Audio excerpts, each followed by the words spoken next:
What's up, heathens? How ya doing? I'm the Godless Engineer, and I critically analyze Apologist claims to give you the best arguments and information so that you can stand up and use your voice. Today, we're taking a look at a director's cut. Now, if you're new here, a director's cut is a live stream that I've recut to provide more clarity to it, to provide extra information to it, and also to cut out like live stream elements like super chats and stuff of that nature. Today's director's cut stars Adam Rich, who's gonna be defending God against the claim that God loves slavery, or is a fan of slavery, or that God has commanded slavery. All of those things. Adam is going to try to defend God against those claims. He's going to fail, obviously, because it's very clear in God's holy book that he is a total fanboy for slavery. So if you want to fuck around and find out how Adam tries to gaslight us into thinking that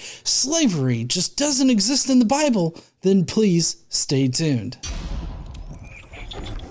I see the same tired slavery argument when it comes to anti-theists all the time in the Bible. They think that God was a fan of it. They think that he was all for it because he didn't say the words, "Don't own a slave."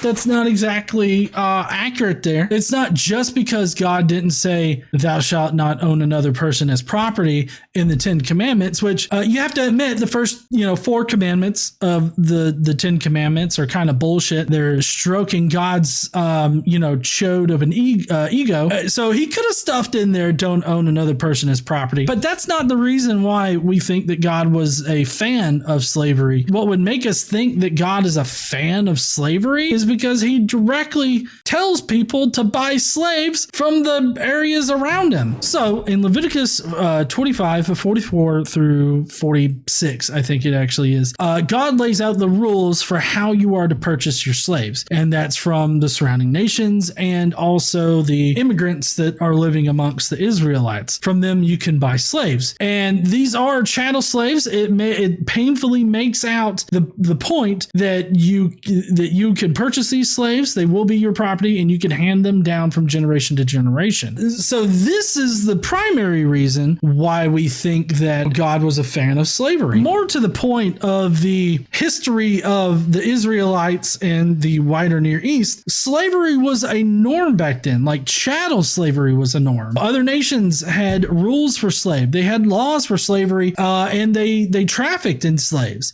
Slavery was just another thing that definitely existed and was practiced by everybody at that point.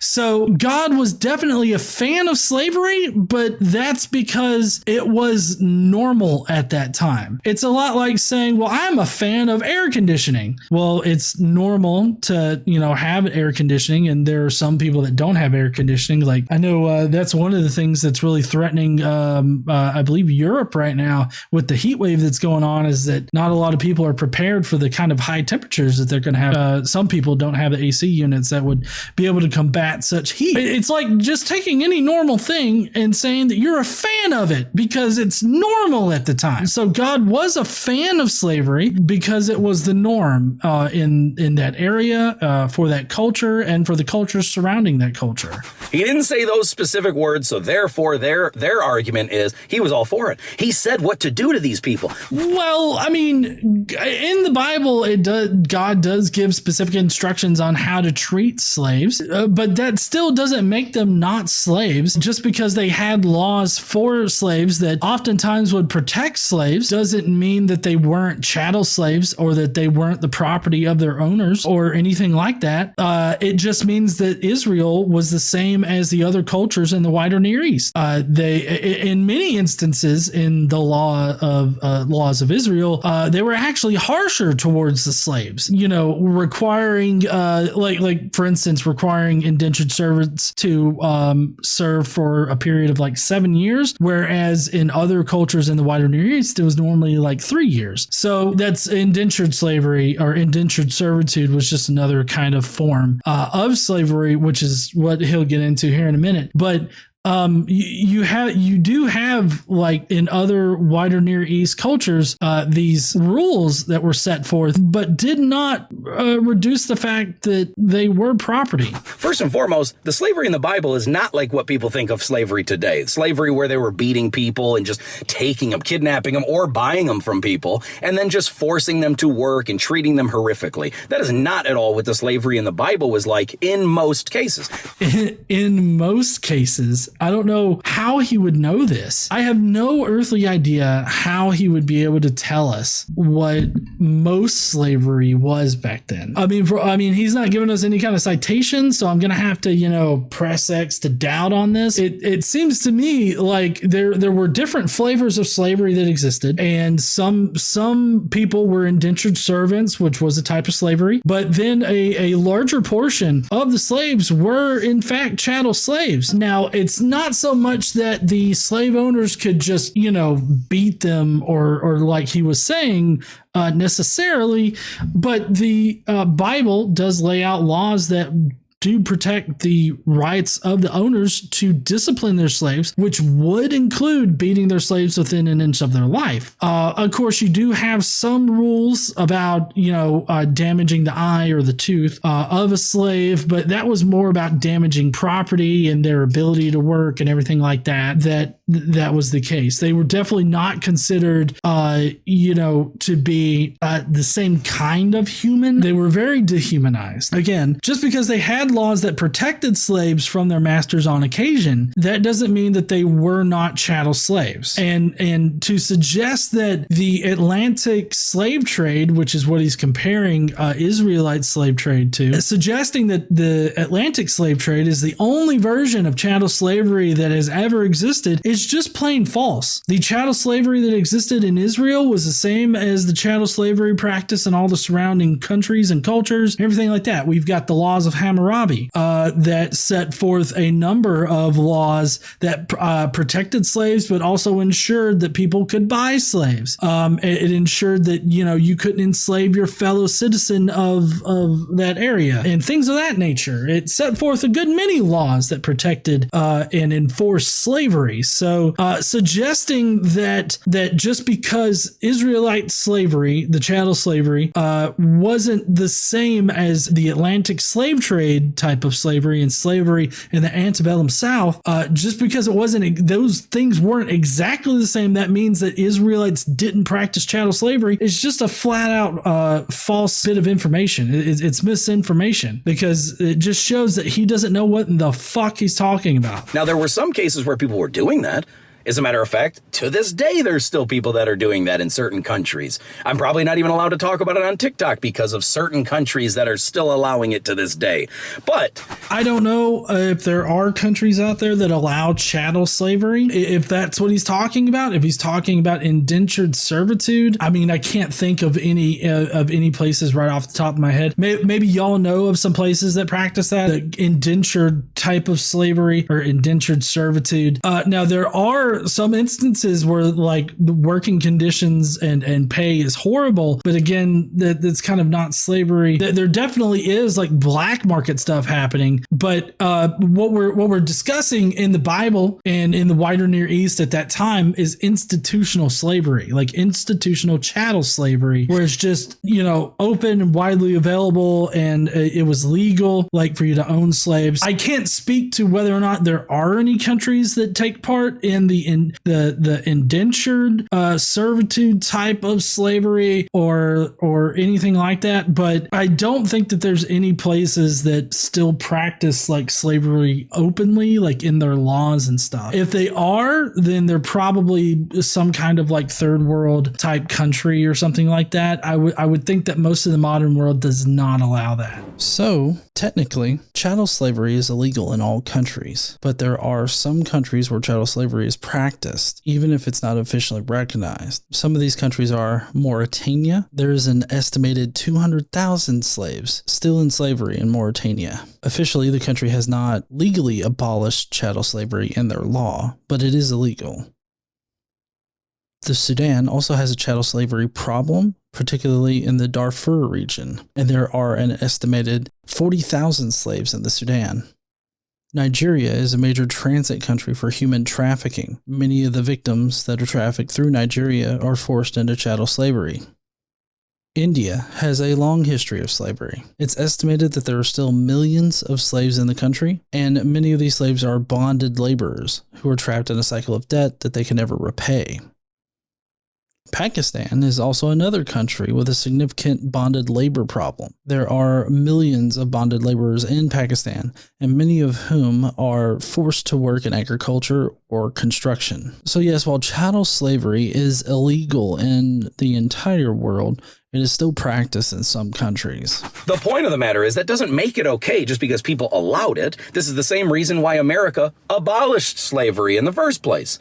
Because it's not okay, even though people were already doing it. People did think that it wasn't okay, but that was actually kind of a fringe, nearly a fringe position at that point. I mean, obviously opinions changed, and there were enough people that were abolitionists here in the United States that ended up changing fundamentally our country. But to suggest that everybody knew that it wasn't okay, but they still allowed it, like, how is that really helpful in his particular argument? Like, how is it helpful to him to say, well, they didn't think it was good, but they still allowed it because fuck, why not? If you're sitting there thinking, well, I don't think that Jerry should own Phil, but at the same time, you're like, but I'm not going to like stop it or nothing. Like, how does that argument really work in his favor for God not like preventing slavery? Like in my example of Jerry owning Phil, like it would be like the president saw that Jerry owned Phil and was like, maybe we should like work to pass some laws so that this shit couldn't happen. Like that would be some kind of like active thing that somebody could do. The same thing with God. God's like, well, fucking people all over the place are owning other people. I mean, I could write it in one of the first four, instead of stroking my dick, I could be like, hey, women and people of different races are not chattel slaves, or they're not pieces of property. Don't own them as property.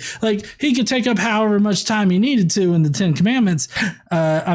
He's just knocking off one of the four, ego stroking commandments there. So, I mean, he could have easily changed it, but he was like, you know what? Nah. So I don't see how it works in his favor at all to make this kind of argument. It just doesn't make sense. But to the, the abolition of slavery in the United States, that was actually a hard pill for a lot of people to swallow at that time. Sure, there were abolitionists going around, and even using Christianity to preach abolitionism. But the fact is that you have to understand, Abraham Lincoln had to convince people to abolish slavery. I mean, just really rack your mind around that. Like, if you actively had to convince, which some of you might have to do this at your job or at home or something like that now because of, dipshits. Just imagine having to sit there and like actually convince somebody, you know what, it's not really a good idea to own another person as property. Like, that just seems a bit dehumanizing and a violation of their basic human rights and all this stuff. I mean, it just doesn't sound like a good idea. And the other person's like, I don't know. It kind of seems like maybe we need slaves or something. But then, you tack on the whole idea, well, look, if we free the slaves, then the war will be over quicker. Oh, I mean, I guess if we have to, like, that was the sentiment going around. So don't try to whitewash history and think that like the North was like this bastion of morality and the South was some kind of like satanic country that just wanted to own people, which, I mean, they did just want to own. They fought the whole entire war over owning people. But my point is that the North was not some like, great place that, didn't need to be convinced that owning other people was a bad idea. People still had to be convinced of that. Like, a good majority of people still needed to be convinced of that. And it blows my mind. It's never been okay. However, indentured servitude was a different thing. It was called slavery. If you look in the Bible, the word is always slavery.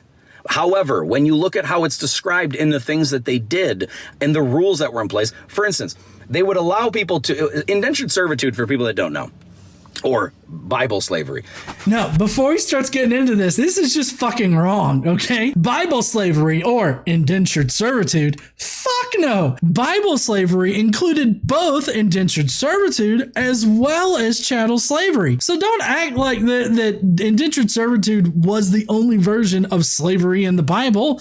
You have various things where people could purchase other people as property and keep them, pass them on to their kids and everything like that. The Israelite laws around slavery were actually harsher towards the slaves when compared to the surrounding cultures. Like, for instance, I can't remember which culture this was in, but there's this one law in the wider Near East where if a master married a slave wife, a slave girl, to make her his slave wife or whatever, then when the master died, the slave wife could actually gain a portion of his property and even still live in his home after he passed. This is just simply not true for Israelite slavery, because in Israelite slavery, the slaves would be passed down from one generation to another. But there's just vast differences in the cultures surrounding Israel and Israel's laws. So as far as indentured servitude, he's about to spill us some bullshit on how apparently that's different than the chattel slavery that was around there, which is true. It was different, but it was not the only version of slavery. What that was is people were allowed to, if they say they owed a debt of some kind they didn't have the money for, or they were in trouble and they didn't want to go to jail, they wanted to avoid being imprisoned, they would do what was called slavery, but it was a form of indentured servitude, meaning it was a form of servitude that came with some attachments to it. You had to do this, this, and this, and then by this time you would be released. If you read throughout the Bible and not just pick the one or two verses that help you hate God, if you read in the Bible, you'll see that these people on the Jubilee year, which was usually, I believe, the 7th year, these people would be released and they would have their money, they would be able to store up things, work off their debt that they had, and they'd still be able to see their family. They didn't have to go to prison.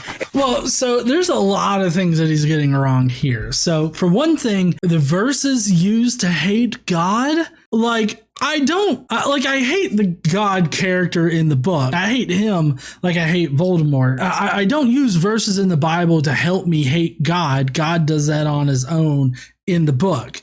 But also, the way that he's portraying indentured servitude here is just wrong, because indentured servitude wasn't only when people owed a debt or were too poor to eat or something like that, or were facing jail time. Nearly any reason could be used to put someone in indentured servitude, or for someone to sell themselves into indentured servitude. Now, the first instance we have in the Bible of indentured servitude is actually Jacob, who later naked wrestled God in the desert, and after God grabbed his scrotum, renamed his ass Israel.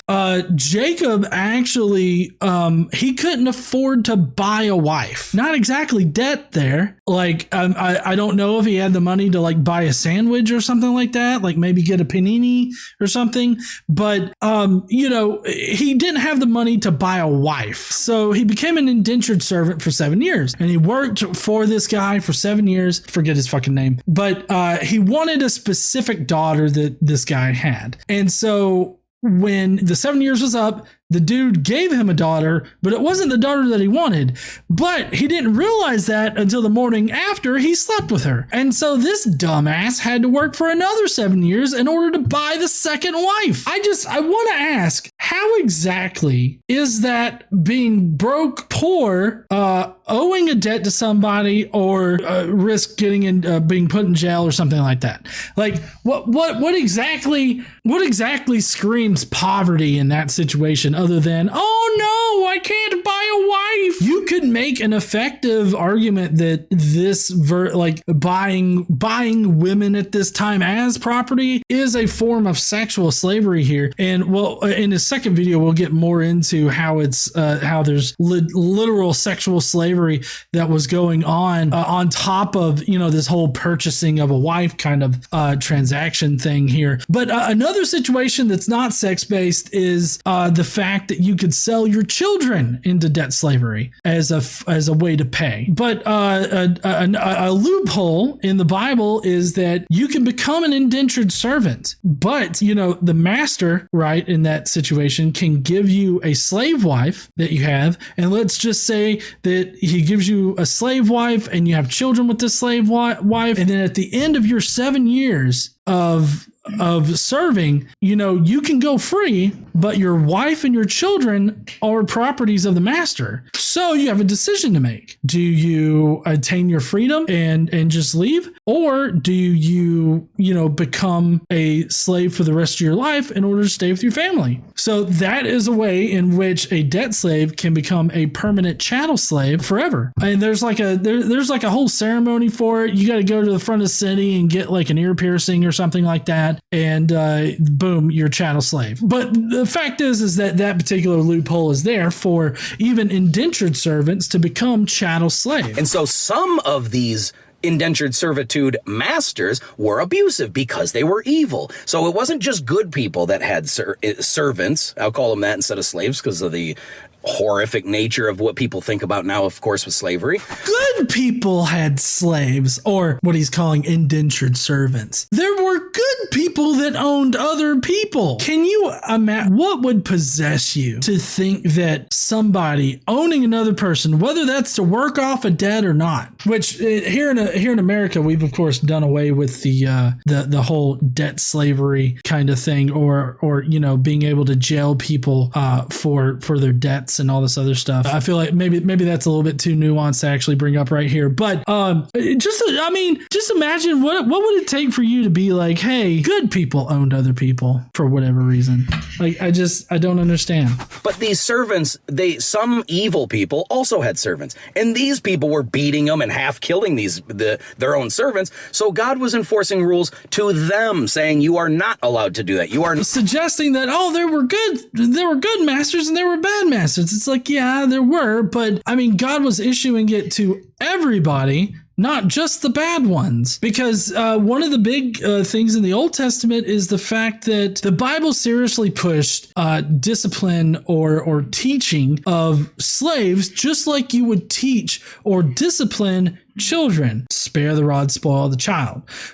So for slaves, indentured servants or not, they also were to be disciplined with physical abuse. And so it was not just the bad or evil masters, as he would call them, that were abusing their slaves or their indentured servants, however, whatever term you want to put it. It's debt slavery or chattel slavery. It's all slavery. But there were both good and bad, like masters, if you want to be dichotomous like that were beating people. It wasn't just the bad ones. Also, is there really like a distinction in that particular area of it? Like, can you really say, oh, well, that guy that owns other people as slaves is better than that guy that owns other people as slaves? I don't really think that doesn't make sense to me. They were like family. That's right. They had houses where they slept 20 people to one bed. Not allowed to beat them and beat them to death, basically. If you're going to have an indentured servant,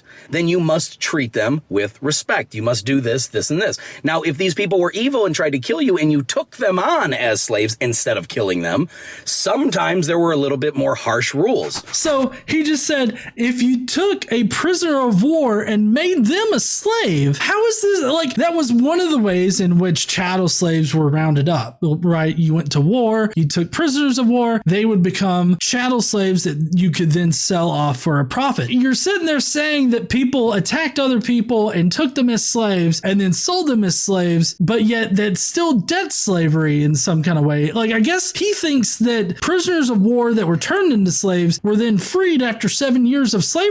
It seems to be where he's kind of headed with this kind of idea here, because his whole idea is that you weren't a slave for life, right? You were freed after 7 years. That's what he said earlier. So it kind of seems to me like he thinks that prisoners of war were released after 7 years. That's obviously wrong and not how anything was done. There were no laws that you had to respect your indentured servants or respect chattel slaves.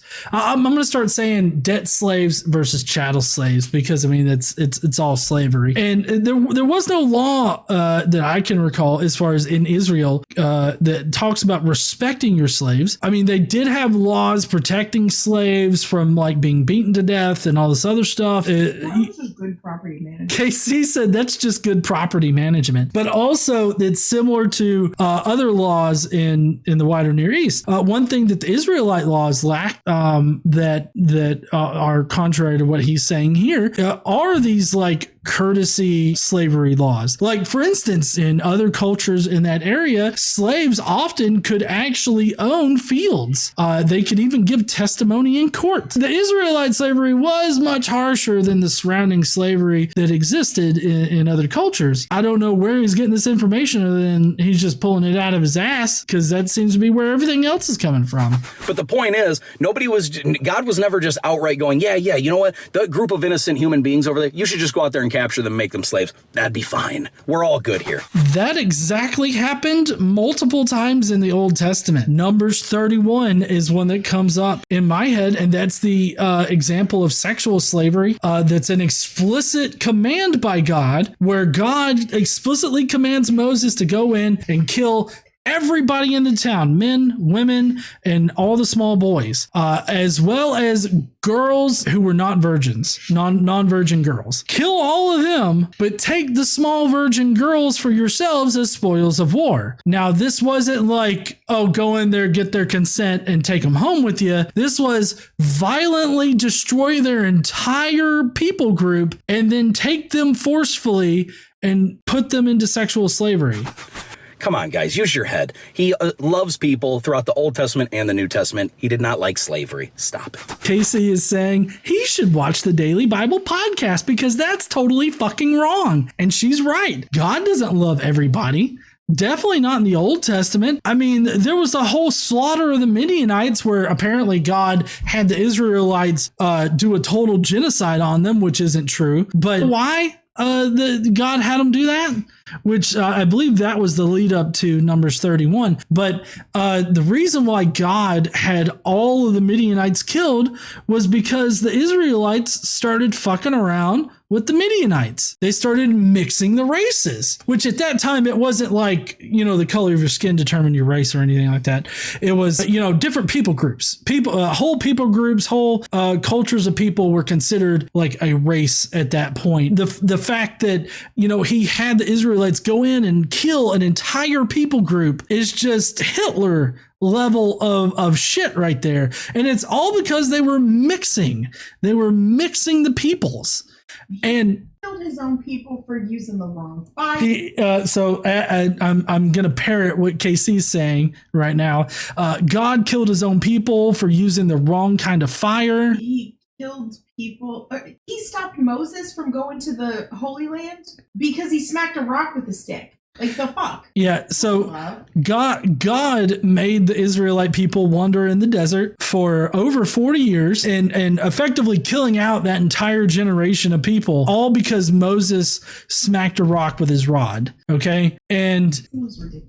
That ain't love. It is ridiculous, and it's not love. Another thing is that God opened up a sarlacc pit in that same desert and swallowed up a whole bunch of motherfuckers, right? Also, all throughout the Old Testament, God uses mercenaries to come in and kidnap the Israelites and force them into slavery. Also, God sets up the Israelites to become indentured servants or debt slaves to the Egyptians, which then effectively turned into chattel slavery by the Egyptians, which prompted the whole Exodus story. He repeatedly punished them with plague, famine, on. Right. He's a dick. Yeah, this guy is a dick because God repeatedly, persecuted his people with plagues and famines and everything like that. There was this one time where God got real sassy and gave them a whole bunch of quail and forced them to eat quail all the time. To suggest that God loves everybody and that he didn't like slavery, it's just ridiculous. Hey, heathens, how did you like today's video? Did you think that Adam Rich actually defended God against this whole slavery claim? Do you think that any of his arguments actually make sense? Do you agree with me that slavery is definitely something that God fanboys over? Well, let me know your thoughts down below in the comments section. And while you're down there, why don't you smash that like button and subscribe if you like this kind of content. Don't forget to stand up